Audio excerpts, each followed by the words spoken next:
Good evening. Welcome to Maura's Epic 10-Minute Variety Show. I'm Maura, and I have a special guest. Her name is Maya, and you may not be able to see her right now, but believe me, you'll see plenty of her tonight. She's going to stay with me, I hope. Maya, let's go down here so we can say hi to Maya. I don't know if, come on camera, can you? I know you've seen her before. Jojo, her, well, brother, I mean, they're not related by blood, but since there are dogs, they're brother and sister. He was on the show on Saturday morning, and she is a little on the wild side. So I think hopefully this evening she's going to be able to control her enthusiasm for me. Well, we'll see. So anyway, we'll come back to Maya in a minute. I want to start with the, see what I mean? Maya, you really have to sit down. This is what we're going to be doing here. Sit down. That's a good girl. So we'll always start with the fact I should never have sat down on the floor with the fashion show portion. So I'm wearing a blue dress. There's really not much more to say, but I was thinking I really need to give you a break from my evening gowns. I still have a few more, and I don't know what we're going to do when they run out. So that will take care of itself. I'm resourceful, shall we say. Anyway, nothing more to tell. This dress was really cheap, comes in every color. I don't know if you can tell. It's got polka dots. And that's all I have to say about this dress. I keep mentioning that it is National Poetry Month.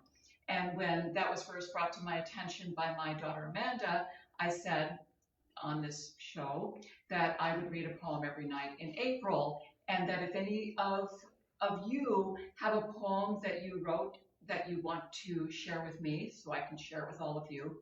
And today somebody took me up on that offer.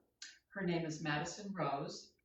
And there are a few things I'm going to tell you about Madison Rose. But first I'm going to read you the poem because I think that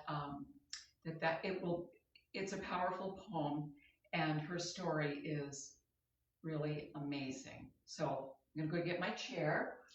Maya's going to stay here, we hope. So I have actually known Madison, although not well until recently, but she was in my daughter Mirabelle's class in Randolph, Vermont.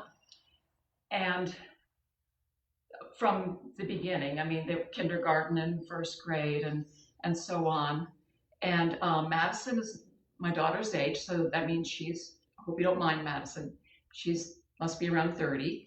And she told me that she wrote this in 2004. So with my incredible math skills, I was able to deduce that she was around 14 years old when she wrote this. And I don't know, I'm sure you remember what it was like to be 14. I don't think there is a more difficult age than 14. And any girl worth her salt was writing poetry when she was 14, including, of course, our Madison Rose. And this is what she wrote then. It's titled, "There is a Hole in My Heart." There is a hole in my heart. I don't know where it came from.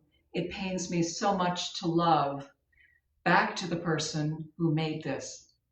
Yet this person I once knew as loving and caring has no thought other than of themselves, no longer see the wonderful person I once saw, only a bitter, cold-hearted stranger. I wonder what has happened to this person, and I wonder who this person was. I realize that this person, this stranger, was once indeed my friend, my role model. But all I can come up with is me. Am I the cause of this hole, or has this person made me blind to see the truth? There is a hole in my heart, and I can't see through the pain to see what has caused this hole in me. So Madison Rose, 14 years old. We know that's a very painful age, right? So In Madison Rose's case, however, there was another, she's talking about her father, by the way.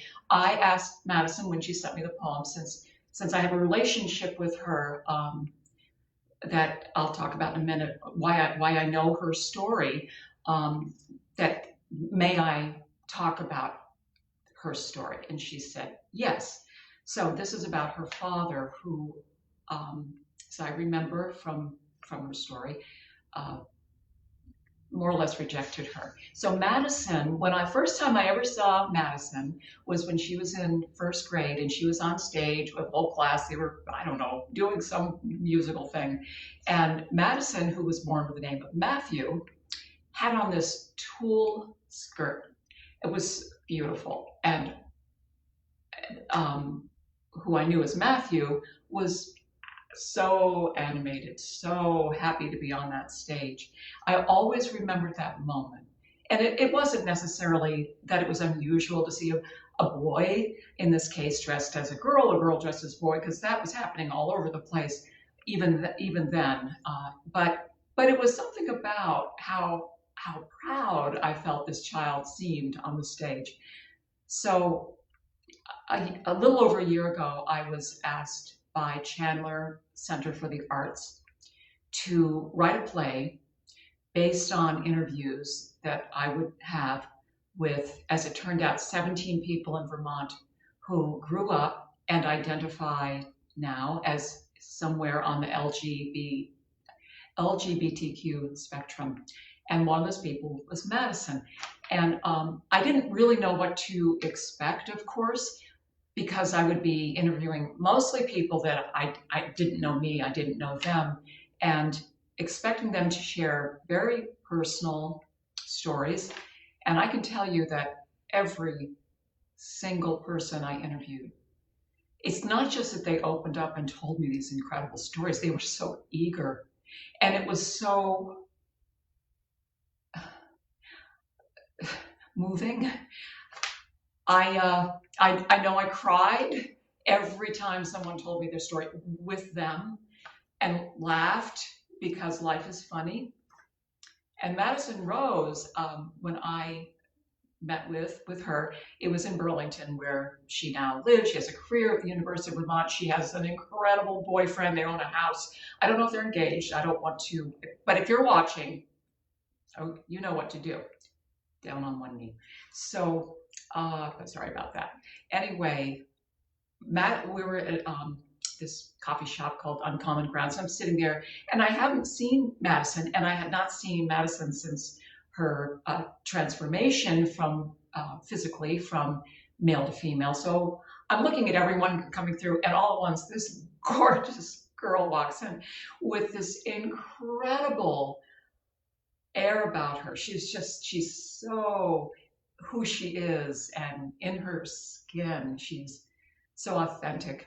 So I am so privileged that I know her. So anyway, the play was last summer, and I haven't told you this, but all of the people I interviewed, with the exception of one who simply couldn't do this, so I write this play with all these stories. And it was a play. It was a play. It was stories. It wasn't simply monologues. It had skits and all these crazy. Everyone played different family members of others, and I was very proud of it.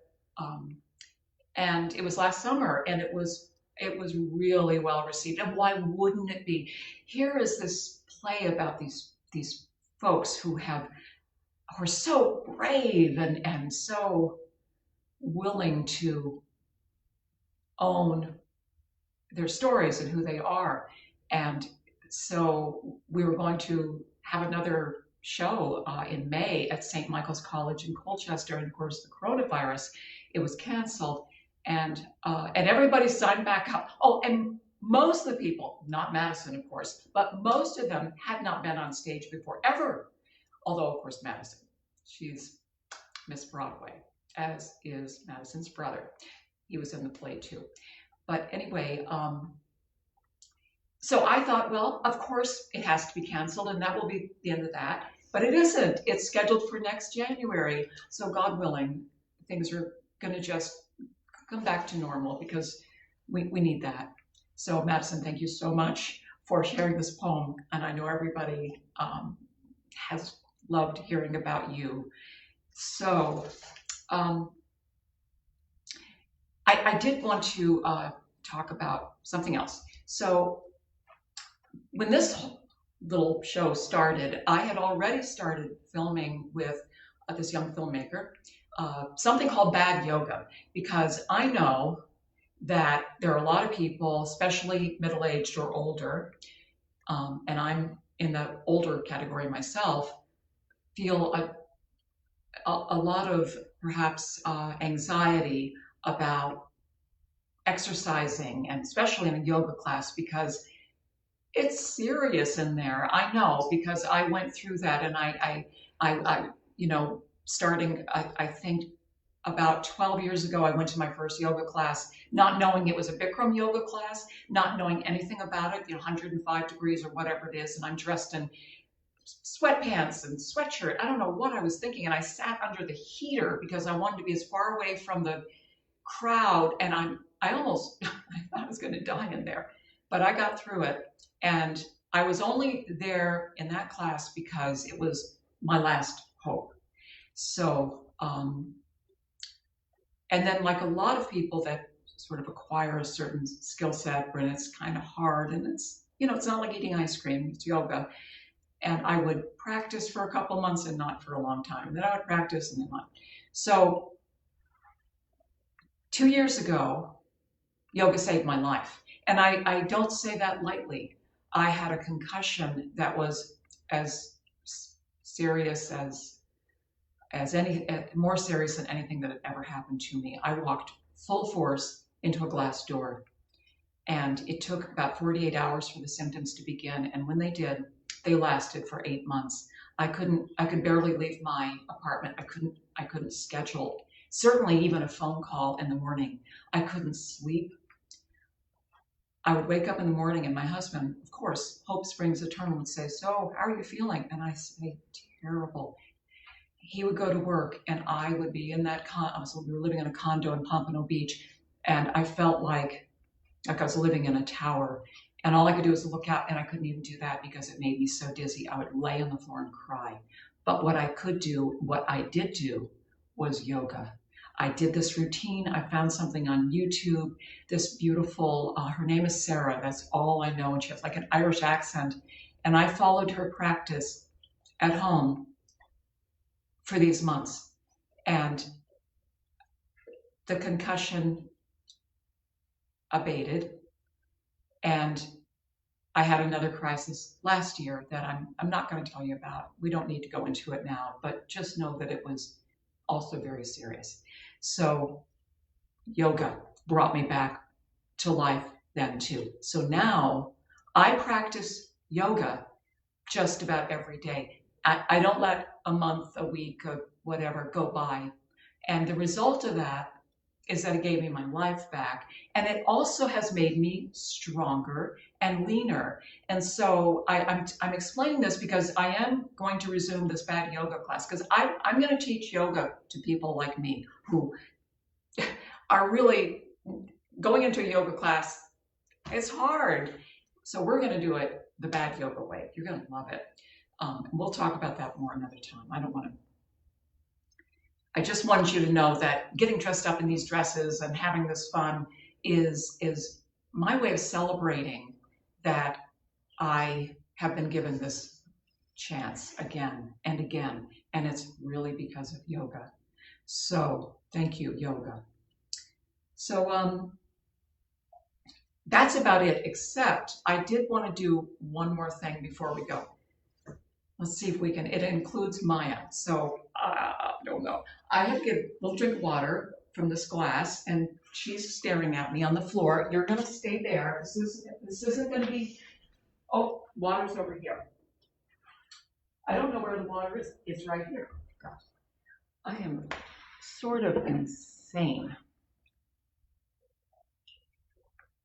Okay. So, Maya, I'm going to sit on the floor with her. Oh, I don't know how this is going to go, because you need to see her too. So I wrote a song with a composer whose name is Jay Farrow, he's genius. And we're working on a musical called A Dog's Life, something I started many years ago and been really waiting for collaborators. So it's a musical about dogs. And I wrote this one song, the lyrics, it's a lullaby. And in the context of the story, it's a very sad moment because there's this dog named King, who's a black lab mix, and he's dying. And a cat is singing to him. Her name is Ling Lu. She's Siamese. And it is sort of it's a lullaby, and I want to sing it to Maya. Let's see how this goes. Maya, can you see her? That's why I needed water. I'm not really a singer, but I might have been, but my mother explained to me when I was a little girl that my ankles were too thick, and I just couldn't be a singer. So she was right about the ankles, but I'm going to sing, so I guess in the end she wasn't right about that. Okay. It's a lullaby. I'm singing this to my dogs when they go to bed at night. Go to sleep now. Your work is done now. Good girl, good night. Daylight is fading. Stars are shining through. Angels are singing to you. I'm beside you, arms all around you, right beside you, nothing can harm you. Dream your dreams and run through the fields now deep and green with power to heal. Go to sleep now. Your work is done now. Good girl, good night. And good night to you. Thank you so much. I'll see you tomorrow night. I have something planned, so I'll probably do a little preview about it tomorrow. So Maya, can you say good night to everybody? Oh, she's beautiful. I think we look a lot alike. I mean, I did say she's beautiful, but I just mean